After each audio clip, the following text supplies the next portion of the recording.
Assalamualaikum warahmatullahi wabarakatuh. Perkenalkan, nama saya Angelika Afrentika Jaharut, kelas 05 PPKP 001. Di sini saya ingin menjelaskan tentang materi sosiologi politik.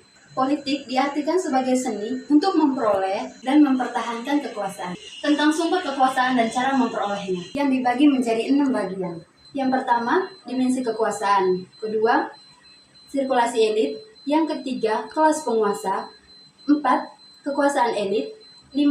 Kekuasaan ada di mana-mana. Dan 6. Hegemoni budaya dan ideologi. Yang pertama, teori dimensi kekuasaan yang dikemukakan oleh Max Weber, yang lahir pada tahun 1864 dan meninggal pada tahun 1920. Sosiologi Jerman yang mengembangkan konsep dimensi kekuasaan yang terdiri dari kelas, status, dan partai. Yang pertama, kelas yang berdasarkan kepemilikan, yaitu modal, keterampilan, dan jenis pekerjaan. Ada 3 kategori. Yang pertama, pekerja, menengah, dan pengusaha. Yang kedua, status kedudukan dan penghargaan, yang diterima dan dibagi menjadi beberapa bagian. Yang pertama, diturunkan. Kedua, hereditas. Ketiga, dicapai. Keempat, modern atau meritokrasi. Yang ketiga, partai, kelompok, atau organisasi untuk merebut kekuasaan politik dan mempengaruhi kebijakan. Ada 2 bentuk. Yang pertama, partai politik, misalnya Gerindra dan Golkar. Yang kedua, ormas, misalnya Muhammadiyah dan Pemuda Pancasila. Selanjutnya, teori sirkulasi elit yang dikemukakan oleh Pareto, yang lahir pada tahun 1848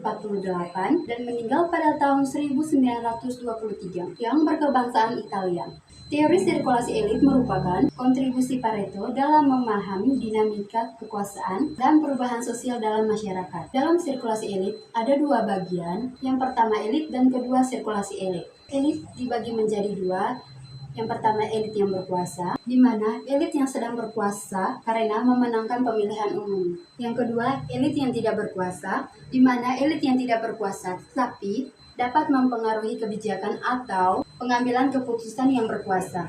Sementara sirkulasi elit, asimilasi, di mana elit yang tidak berkuasa diintegrasikan dalam struktur kekuasaan yang ada. Berikutnya, revolusi kelompok kelas bawah melakukan perlawanan terhadap elit yang berkuasa. Yang terakhir, adanya residu sejumlah kecil, sesuatu yang tersisa setelah bagian utamanya telah hilang atau diambil atau digunakan.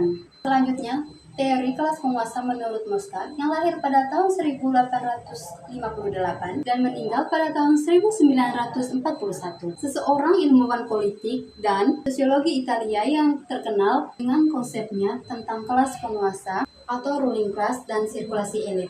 Sirkulasi elit dibagi menjadi 2. Yang pertama, hereditas atau keturunan, yaitu kekuasaan yang dicapai karena faktor keturunan atau campur tangan keluarga.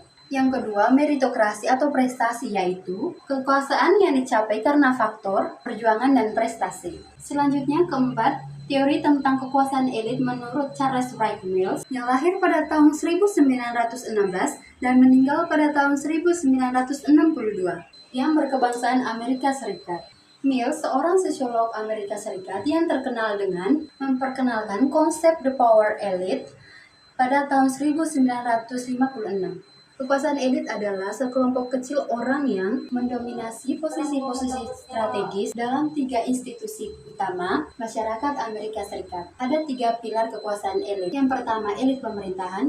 Kedua, elit militer. Ketiga, korporasi besar. Adapun revolving doors, di mana individu berpindah antara posisi di pemerintahan militer dan korporasi besar, misalnya dari karir militer ke karir politik dan karir pengusaha ke karir politik. Selanjutnya, teori kekuasaan ada di mana-mana menurut Robert Dahl yang berkebangsaan Amerika Serikat, yang dikenal sebagai salah satu tokoh utama dalam teori pluralisme. Dalam pandangannya tentang kekuasaan, dalam menentang gagasan bahwa kekuasaan hanya terkonsentrasi pada segelintir elit atau kelompok dominan dalam masyarakat. Kekuasaan di mana-mana dibagi menjadi 3 bagian. Yang pertama, partai politik. Kedua, organisasi masyarakat. Dan ketiga, kelompok penekan. Selanjutnya, hegemoni budaya dan ideologi menurut Gramsci, yang lahir pada tahun 1981 dan meninggal pada tahun 1937, yang berkebangsaan Italia.